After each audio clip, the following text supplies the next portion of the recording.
Olá, sejam todos muito bem-vindos, muito bem-vindas. Meu nome é Luciana Berardi, eu estou atualmente presidente da Comissão de Direito Constitucional.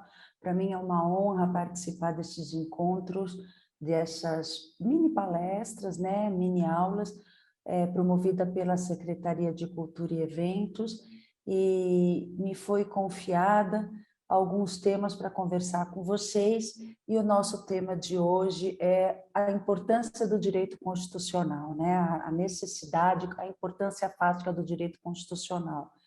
Eu me sinto muito honrada em estar aqui com vocês nesse bate-papo sobre um tema que atualmente nos é tão caro, pessoal? Que é exatamente o direito constitucional e a sua importância.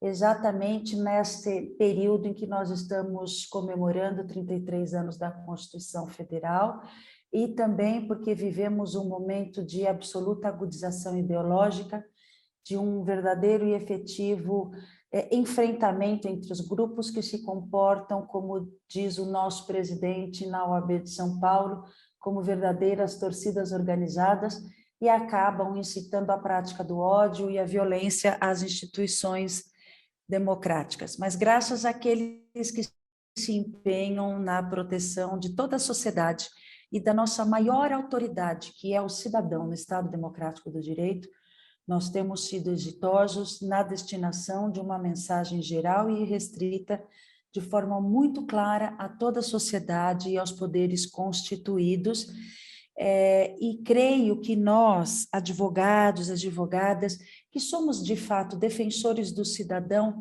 temos desempenhado essa missão de maneira brilhante nesses últimos tempos. Enfim, dentro dessa seara, o que é direito constitucional? Qual é a importância? Por que é importante a gente conhecer direito constitucional? Para que seja possível a compreensão do que seja de fato direito constitucional, eu acho que é essencial a gente assimilar um conceito de Constituição.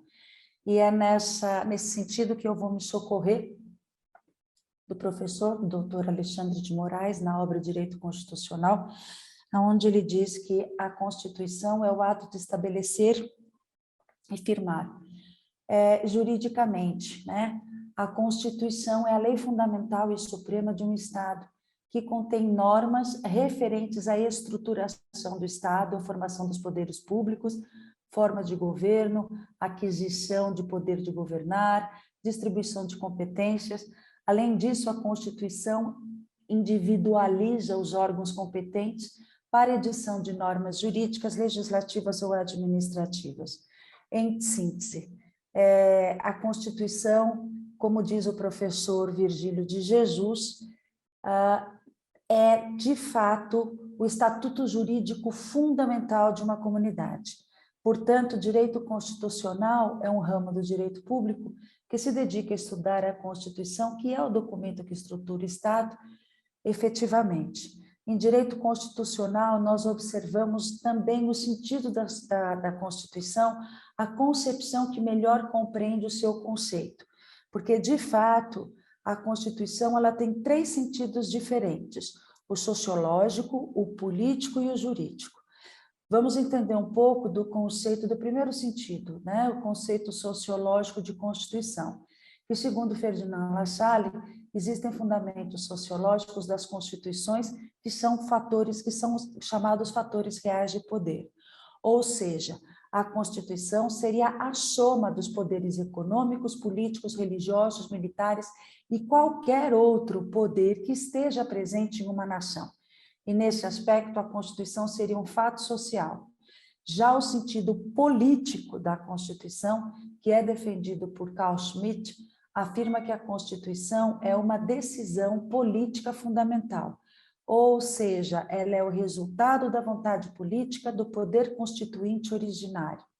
Por fim, o terceiro sentido jurídico da Constituição, nesse sentido, eu vou me socorrer de Hans Kelsen, que defende a ideia e afirma que a Constituição é um conjunto de normas jurídicas fundamentais para que o Estado se estruture, ou seja, a Constituição seria uma norma jurídica pura. Kelsen também defende que há a força normativa da Constituição, que é essa força que conduz o processo político e serve como fundamento de validade das normas. A Constituição estaria, portanto, no ápice para Kelsen do sistema jurídico. É interessante a gente observar que a concepção jurídica contrapõe a concepção sociológica. Isso porque Kelsen afirma que o operador do direito é que deve afastar-se das conotações sociológicas, filosóficas e morais. E nesse sentido, Kelsen afirma, e atribui à Constituição apenas dois sentidos, o lógico jurídico e o jurídico positivo.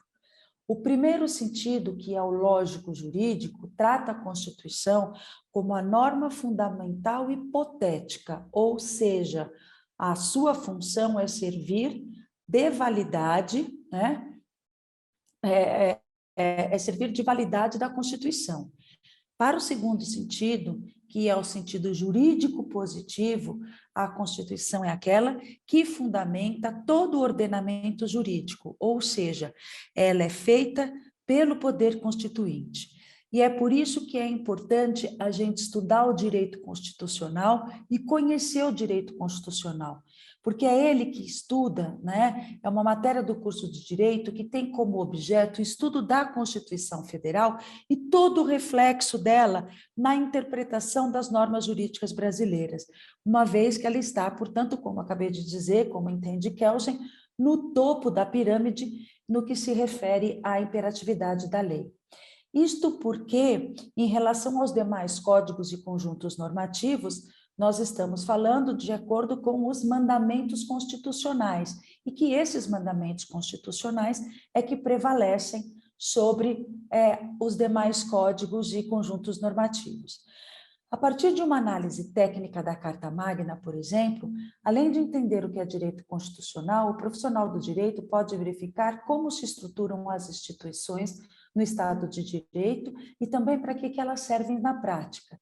Além disso, ele consegue entender como se distribui as competências de atuação entre o Poder Executivo, Legislativo e Judiciário e quais, de fato, serão as regras gerais para a interpretação das diversas áreas do direito, das diversas normas das diversas áreas do direito. A grade curricular do direito constitucional, em geral, ela reserva matérias específicas para o estudo constitucional, tendo em vista a amplitude do tema e também a sua importância para a interpretação da sistemática do direito, E em cursos específicos, por exemplo, de direito público ou de direito privado, entretanto, o conteúdo dessa sistemática constitucional jurídica, ele é sempre constantemente retomado, Por exemplo, a gente costuma dizer que para introduzir conhecimentos de direito penal, é fundamental relembrar sempre alguns mandamentos basilares da Carta Magna para a interpretação do código que vem a versar sobre aquela determinada matéria na Carta. Então, como uma Constituição Nacional é a lei máxima e fundamenta as regras de uma sociedade organizada, o seu conteúdo pode ser elaborado e exposto de forma muito distintas, e isso implica no modelo social que será vivenciado pela população de um determinado país. Na nossa Constituição, por exemplo, ela foi escrita e aprovada pela Assembleia Nacional Constituinte, que vigorou nesse país, no nosso país, em 1987 e 1988, após um longo período de ditadura, e só pode ser alterado por meio de emendas constitucionais. A Constituição é, portanto, um marco no qual a sociedade se reúne e cria regras para um bom convívio social.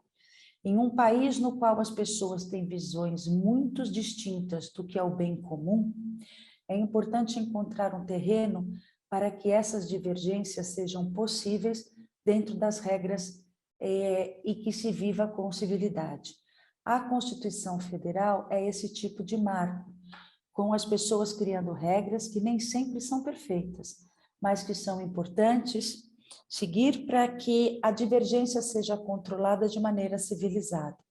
A importância da Constituição para um país também se verifica no respeito aos direitos humanos, na defesa da democracia, dos direitos políticos de todas as pessoas, ou seja, tudo aquilo que é necessário para garantir as liberdades individuais, né? E aí é dentro desse conceito que a gente pergunta, né?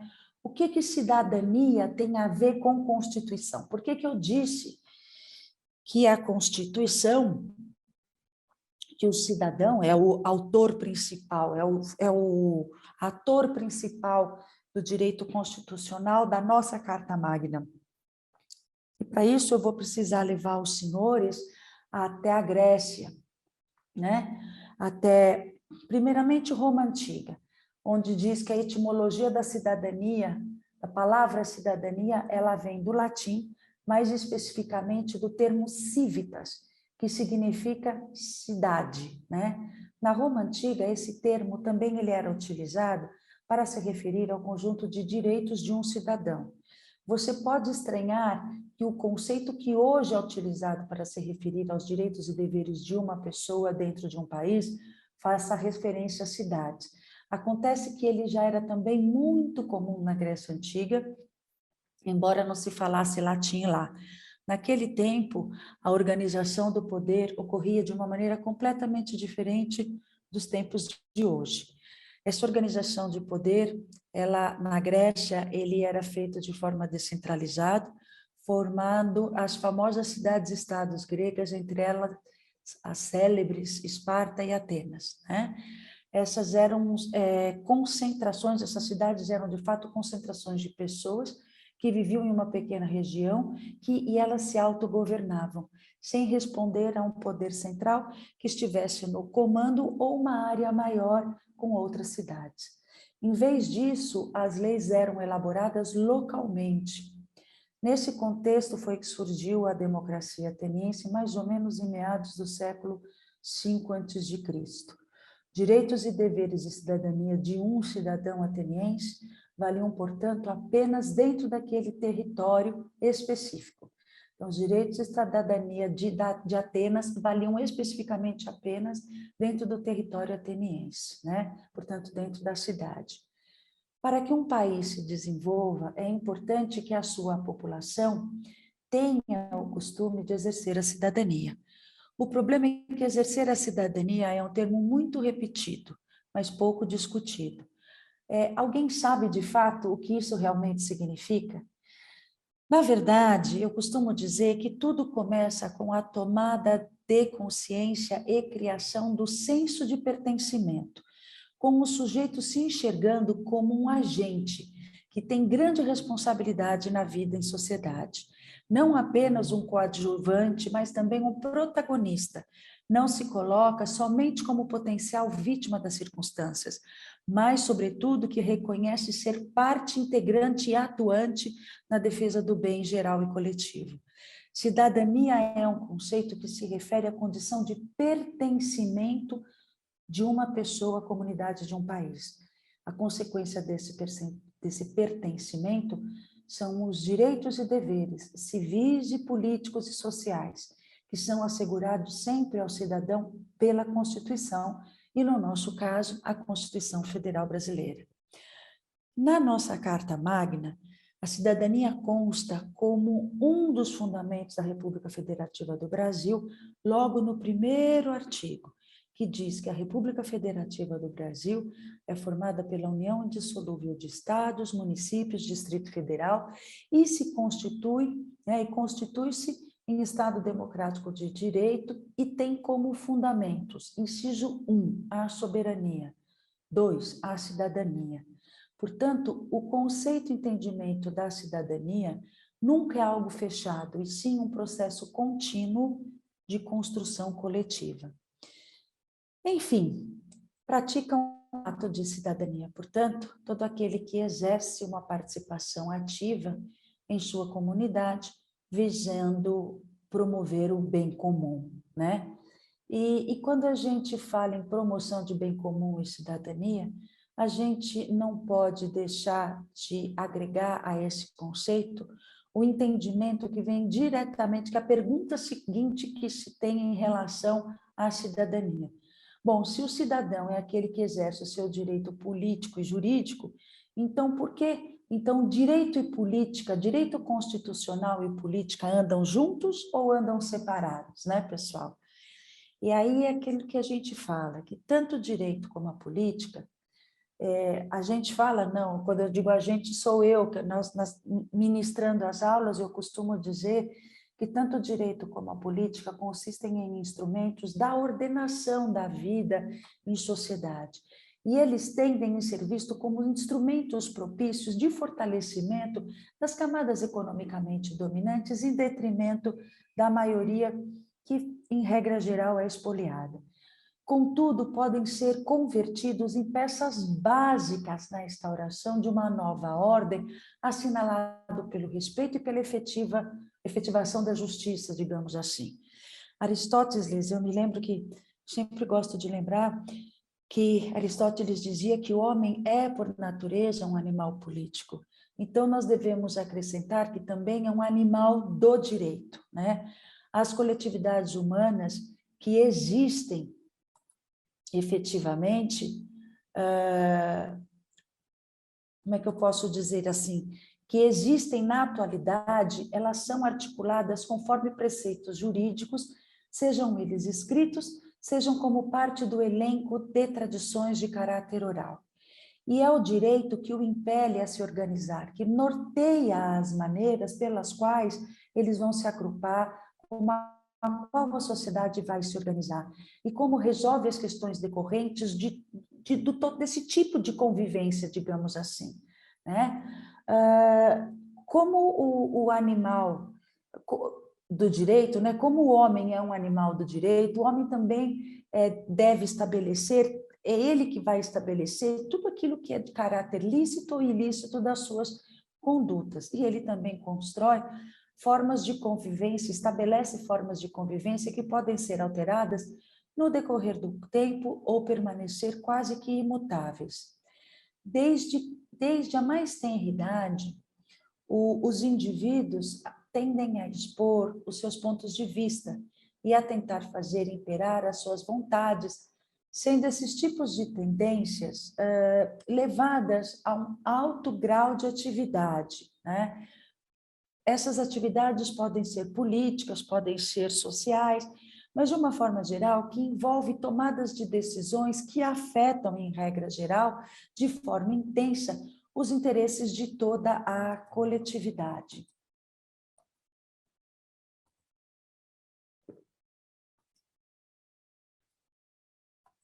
Então, pessoal, o fazer político, a gente pode dizer que se relaciona, por exemplo, com a determinação de leis que serão utilizadas para a consecução do direito. O direito, por sua vez, ele traça determinações que irão influenciar na maneira pela qual a política se organiza e tem a sua efetivação na sociedade. Tanto o direito como a política, eles cumprem uma função de possibilitar também a organização mais adequada das diferentes sociedades. No entanto, ambos, tanto um quanto o outro, o direito e a política, eles gozam de uma visão pejorativa, na maioria da sociedade, que os considera como mistérios executados por pessoas mais voltadas para a satisfação desses interesses particulares, né? E do que propriamente dito para a consecução do alcance de benefícios de caráter social ou como consequência de inúmeros anos de opressão, concebe ambos como fazeres próprios de mentes privilegiadas, caracterizados, por exemplo, por um hermetismo, digamos assim, que apenas poucos privilegiados conseguem compreender. Essa visão, a gente pode dizer que contribui para a perpetuação de um contexto social que é assinalado pela exclusão e pela desigualdade, devendo ser revertido sob pena de não se concretizar a democracia consagrada pela lei máxima da nossa nação, de acordo com o preconiza o artigo 7º da Constituição, que prevê que todos são iguais perante a lei, sem a distinção de qualquer natureza, garantindo, portanto, a todos os brasileiros e estrangeiros residentes no nosso país a inviolabilidade, o direito à vida, a liberdade, igualdade, por aí vai. Portanto, gente, é urgente a necessidade que o preceito constitucional não permaneça na esfera teórica. A gente precisa tirar, né, o preceito constitucional da esfera teórica e trazê-lo para o nosso dia a dia, porque é necessário que se concretize, que faça parte efetivamente da realidade de todos os componentes da nossa nação. O direito e a política existem para atender os interesses humanos e se vinculam de forma intensa. O direito acaba por influenciar nas determinações da política, a qual faz uso dos seus instrumentos jurídicos para alcançar as suas pretensões. É primordial que o direito retome seu papel na ordenação social em consonância com as convenções morais, os valores vigentes da sociedade em que se encontra inserido, mas principalmente, né, sendo mais que uma mera imposição de força. Ele deve construir, portanto, a expressão da busca da sociedade pela concretização da efetiva justiça da nossa sociedade. Enfim, gente, eu posso dizer para vocês que tanto um quanto o outro são instrumentos a serviço da sociedade, estando subordinados à consecução do mais ético benefício e do mais ético benefício, né? Portanto, a meu ver, urge resgatar a real função da ciência jurídica e da política nas organizações sociais, a fim de que os conflitos predominantes e nocivos à vivência social possam ser efetivamente superados, de modo a atender os imperativos de um melhor atendimento aos direitos da coletividade e aos anseios efetivos os anseios sociais efetivamente existentes, né? Enfim, e é dentro mais ou menos dessa ideia que eu quero partilhar, enfim, trocar ideias aqui com vocês do porquê que nos últimos tempos o direito constitucional e a Constituição entraram em evidência, né? A gente precisa primeiramente lembrar que a história é um caminho que se escolhe e não um destino que se cumpre. Ao longo dos anos, a Constituição tem sido como a bússola dessa afirmação praticamente, especialmente em relação ao desencanto de uma república que ainda não emplacou, né? A nossa república ainda não emplacou. Nós precisamos que ela nos oriente em um novo começo. Desde o fim do regime militar e, sobretudo, tendo como marco histórico a Constituição de 88, o Brasil vive o mais longo período de estabilidade institucional na sua história. E não foram tempos banais. Ao longo desse período, o país conviveu com a persistência da hiperinflação, de 1985 até 1994, com sucessivos planos econômicos que não deram certo, Cruzado 1, Cruzado 2, lá nos idos de 1986, Plano Bresser em 87, Collor 1 em 90, Collor 2 em 91, enfim, os escândalos em série também, que incluía, né, aqueles antigos escândalos, os anões do orçamento, mensalão, Operação Lava Jato, e 2 denúncias criminais contra o presidente em exercício, para citar os de maior visibilidade. Então, a tudo isso se soma o trauma de 2 impeachments de presidentes da República eleitos pelo voto popular, que foi o de Fernando Collor, em 1992, com adesão majoritária da sociedade, e o de Dilma Rousseff, em 2016, que produziu um ressentimento político sem precedente na história do nosso país. Uma Constituição, portanto, tem 2 propósitos principais.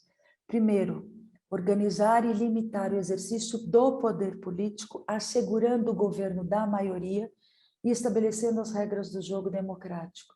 E o segundo propósito da Constituição, como eu já disse, é, de fato, definir os direitos fundamentais de um povo, instituindo mecanismos para a sua proteção. Esses 2 grandes papéis das Supremas Cortes, os 2 grandes papéis também das Supremas Cortes e dos tribunais constitucionais, são precisamente assegurar o respeito às regras da democracia e proteger os direitos fundamentais.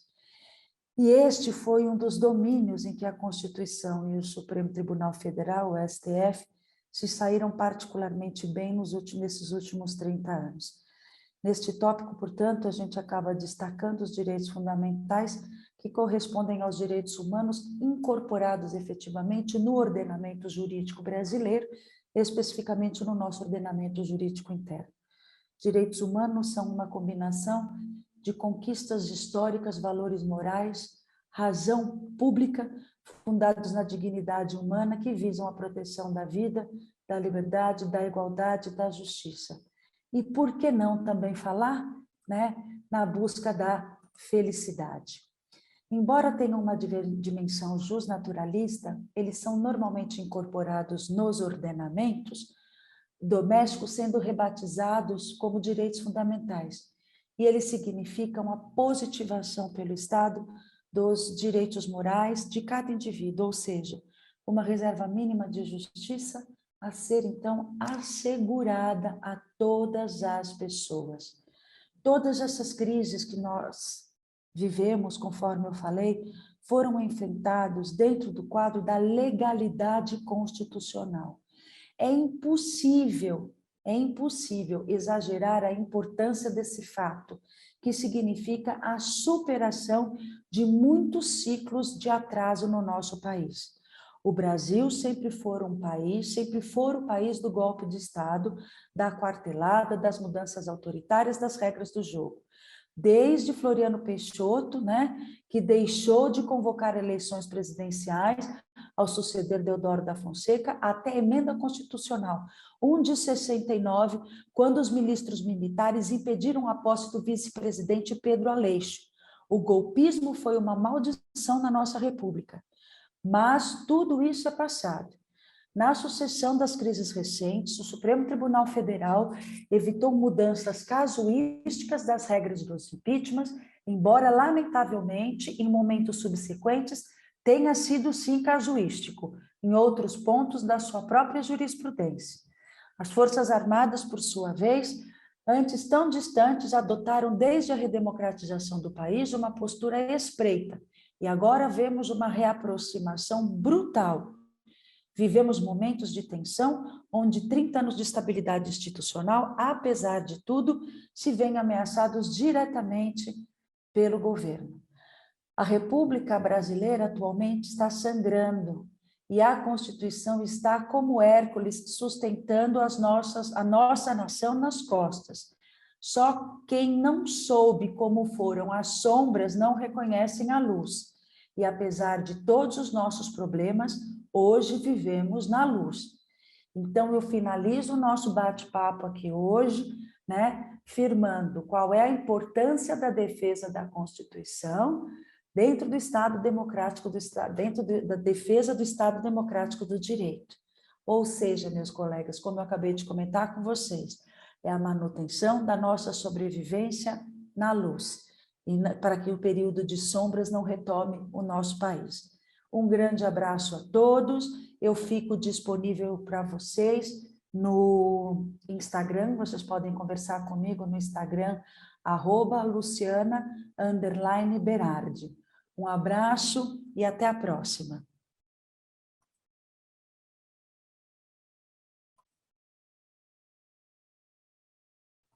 Olá, sejam todos muito bem-vindos, muito bem-vindas. Meu nome é Luciana Berardi, atualmente estou como presidente da Comissão de Direito Constitucional da OAB de São Paulo e também conselheira seccional. É um prazer estar aqui com vocês hoje. Nós estamos nos encontrando para conversar um pouco, né? O tema que me foi confiado é direitos humanos e as distorções do discurso, e eu agradeço profundamente o convite da Secretaria de Cultura e Eventos para que nós pudéssemos nos encontrar aqui para conversarmos um pouco, né, sobre esse tema que é bastante contundente. Eu ouso apenas fazer algumas reflexões para causar certo desconforto aos senhores, às senhoras, porque acredito que este tema ele é de sobremaneira interessante nesses tempos polarizados em que estamos vivendo. A meu ver, os direitos humanos se encontram em fase de evidente desprestígio. Os motivos de descrédito não são apenas as violações que prosseguem, nem distorções decorrentes de valores não ocidentais. são também, sobretudo, a meu ver, como eu disse, sua extensão conceitual exagerada, promovida pela cultura pós-moderna, menos liberal, assim como a repetição inercial de ações e posturas, hoje, atualmente bastante anacrônica, inerente ao sistema de proteção internacional existente. Acredito que, para recuperá-los em sentido construtivo, recuperar esse prestígio dos direitos humanos em sentido construtivo, é necessário voltar à Declaração Universal, lá de 1948, e atualizar o discurso originalmente construído contra as ditaduras e readaptar o sistema à situação das democracias atuais, atualmente ameaçadas.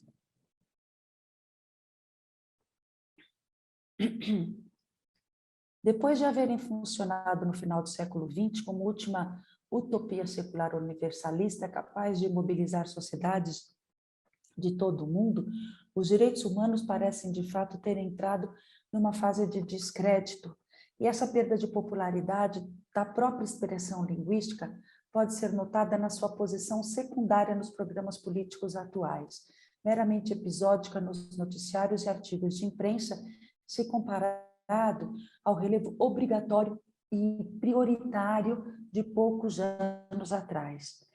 Mais constrangedor ainda é a reação automática de desconforto ou a decepção de pessoas comuns de boa-fé quando lhes dizemos, de uma maneira ou de outra, sobre a importância dessa matéria e a necessidade da sua defesa. Esta afirmação não é minha, né?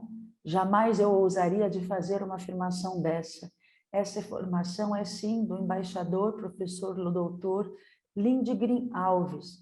Ele tem mais de 30 anos dedicado aos estudos dos direitos humanos, à prática efetiva dos direitos humanos e ao sistema internacional.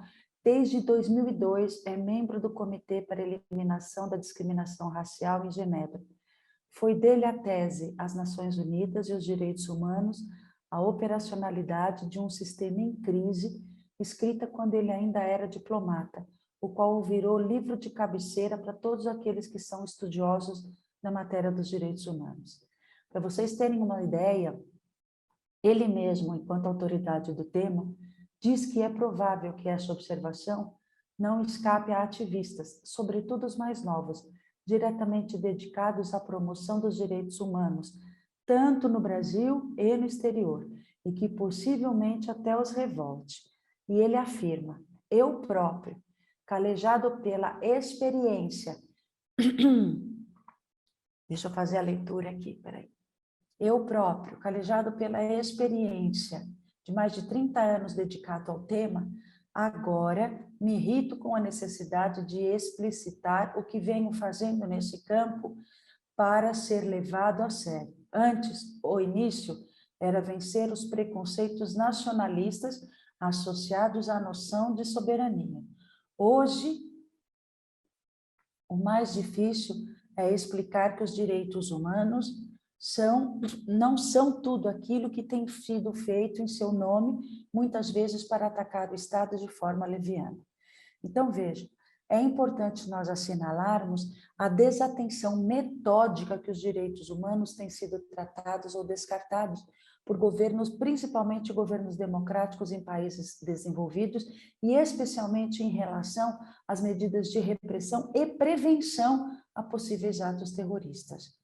Os motivos da impopularidade atual dos direitos humanos são, portanto, menos aqueles habitualmente apontados no sistema internacional de proteção do que os exageros da sua culturalização semântica e que se somam especialmente aos absurdos do politicamente correto, que, por outro lado, geram distorções inerciais e intrínsecas à prática e à defesa dos próprios direitos humanos. É claro, pessoal, que as democracias também precisam defender-se e defender as respectivas populações. Esta segunda obrigação é, aliás, como explica a teoria política de Thomas Hobbes, porque, segundo Hobbes, a razão intrínseca da própria existência do Estado é exatamente essa, né? A finalidade é da defesa da sua população. A defesa não pode, porém, legalmente ser exercida pela via de violência arbitrária, dirigida a indivíduos caracterizados pelo pertencimento a uma coletividade determinada. Tal violência, gente, representa uma anulação prática de tudo que nós construímos até agora, dentro do direito para proteger direitos e liberdades fundamentais de todos. Por mais que os Estados democráticos ou não precisem, né, agir contra o crime e o terrorismo para a proteção de uma ordem coletiva imprescindível, à convivência geral e ao próprio usufruto dos direitos, as noções de prevenção e repreensão precisam ter regras mínimas. Elas se acham estabelecidas naquilo que nós chamamos, né, que os estudiosos chamam de 3 vertentes do direito internacional dos direitos humanos. As convenções de Genebra sobre os direitos da guerra e sobre os refugiados e os pactos de convenções decorrentes da Declaração Universal dos Direitos Humanos de 1948. Abusos deliberados contra a categoria específica, social ou ética, de pessoas vão contra todo o sistema normativo, constituem uma forma de desumanização daquilo que é humano, sejam os alvos inocentes ou culpados. Corresponde, por outras vias e ideologias, à denegação daquilo que Hannah Arendt chamou de direito a ter direitos, no livro dela, em relação à reconsagração mais visível do homo sacer do direito romano arcaico, que foi, né, sustentado, por exemplo, por Giorgio Agamben, em 1997, ao endosso mais autodestrutivo da ideia e do conflito de civilizações feitas de Samuel Huntington, em 1996, que disseminou, por mais que se pretendesse evitar. Assim como as ações e operações arbitrárias tendem a violar direitos fundamentais, igualmente grave, certamente ainda mais daninha, é a atitude despiciente com que a sociedade e os estados variados do Ocidente e do Oriente vêm encarando as críticas cada vez maiores, sejam nacionais ou internacionais, às violações para eles propriamente praticadas. Portanto, gente, falar de direitos humanos no mundo contemporâneo se supõe enfrentar desafios completamente diferentes do que foram enfrentados pelos redatores da Declaração Universal de 1948, pois vivemos uma época de exclusão generalizada. As mais recentes estimativas sobre pobreza, fome, educação, desigualdade, meio ambiente, desenvolvimento de forma geral, são estarrecedoras em razão a essa realidade perturbadora acerca da concretude dos DHs. Norberto Bobbio, eu me lembro que sobre isso, Norberto Bobbio, ele alertava que o problema que temos diante de nós não é filosófico, mas sim jurídico, e num sentido muito mais amplo do que político. Não se trata de saber quais e quantos são esses direitos, qual é a sua natureza, qual é o seu fundamento, se são direitos naturais ou direitos históricos, absolutos ou relativos, mas sim qual é o modo mais seguro para garanti-los, para impedir que, apesar dessas solenes declarações, eles sejam continuamente violados. A humanidade se vê, portanto, diante da difícil tarefa de tornar real e possível o extenso rol dos direitos humanos assegurados por meio dos tratados e costumes internacionais de uma certa forma, né? Sob pena de termos a aspiração transformadora dos direitos humanos convertida em mera enunciação de belos preceitos, sem qualquer correspondência com a realidade. É por isso que é importante refletirmos sobre os novos caminhos. E é nesse contexto de busca por ações transformadoras que estão sendo inseridos os Objetivos de Desenvolvimento Sustentável na ONU, por exemplo, que integram o documento intitulado Transformando Nosso Mundo, a Agenda 2030 para o Desenvolvimento Sustentável. Ou seja, essa ODS, os Objetivos de Desenvolvimento Sustentável, o ODS, eles são reflexos do atual estágio dos direitos humanos, do atual estágio em que se encontram os direitos humanos global, globalmente considerados, podemos dizer assim, né? Porque consiste numa reafirmação do rol dos direitos e porque trazem metas concretas, né, com a finalidade de alcançá-los e protegê-los. E é exatamente aí que se assenta uma das maiores fragilidades do sistema internacional dos direitos humanos, que se atém às dificuldades de implementação de direitos, e que para Norberto Bobbio, este, né, é o real desafio dos direitos humanos na pós-modernidade. De todos os modismos existentes entre militares, governos, organizações internacionais, as ONGs, o mais nefasto para a ideia dos direitos humanos tem sido, como eu comentei anteriormente, o politicamente correto, copiado dos Estados Unidos e amplamente popularizado somente pela repercussão negativa dos seus exageros. Não obstante, meus amigos, antes de generalizar isso como um modismo, a atenção com a correção social da linguagem e das práticas não era só isso. Tinha sempre um caráter substantivo e objetivos concretos, emancipatórios, como opressões e injustiças disfarçadas. Foi para respaldar as justas aspirações igualitárias dos segmentos populacionais discriminados que os direitos humanos deixaram de ser direitos do homem. Os direitos da mulher foram reconhecidos como integrantes dos direitos humanos universais, os dos homossexuais também, principalmente no Ocidente, e puderam começar a assumir-se. O sistema de escravidão passou a ser encarado como uma aberração equiparável, por exemplo, aos crimes contra a humanidade, né? Então, falar em violação maciça de direito humano continua a ocorrer, mas não justifica a atual descrença do conceito de direitos humanos internacionalmente estabelecida lá pela Declaração Universal de 48. Falar em continuação e ressurgimento de muitos regimes arbitrários, seculares ou teocráticos, impérvios a pressões e críticas, tampouco constitui qualquer tipo de novidade. Os casos contemporâneos de atrocidades, suplícios, intolerâncias, até mesmo estigmação de grupos, juntamente com a impunidade de violadores costumados, longe de representarem um fator de qualquer tipo de arrefecimento, deveriam, ao contrário, fortalecer o empenho na luta pelos direitos universais. Mais pertinente, portanto, é ainda assinalar, a meu ver, a desatenção metódica com que os direitos humanos têm sido tratados e descartados por governos democráticos de países desenvolvidos, especialmente em medidas de repressão e de prevenção a possíveis atos desumanos. Assim como as ações e operações arbitrárias tendem a violar os direitos fundamentais, é igualmente grave, meus amigos, e certamente ainda muito mais daninha, é a atitude despiciente com que a sociedade e os estados variados, tanto do Ocidente quanto do Oriente, vêm encarando críticas, né, nacionais e internacionais às violações por eles praticadas. E aqui eu acho ainda que se cabe explicitar, desde logo, uma questão despercebida de quem se apega a chavões.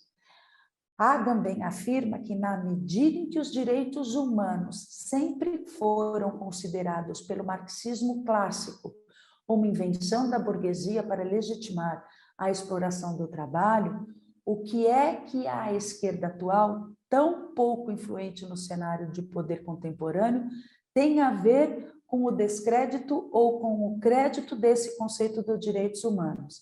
E, segundo Agamben, diz que a resposta deveria ser quase tudo.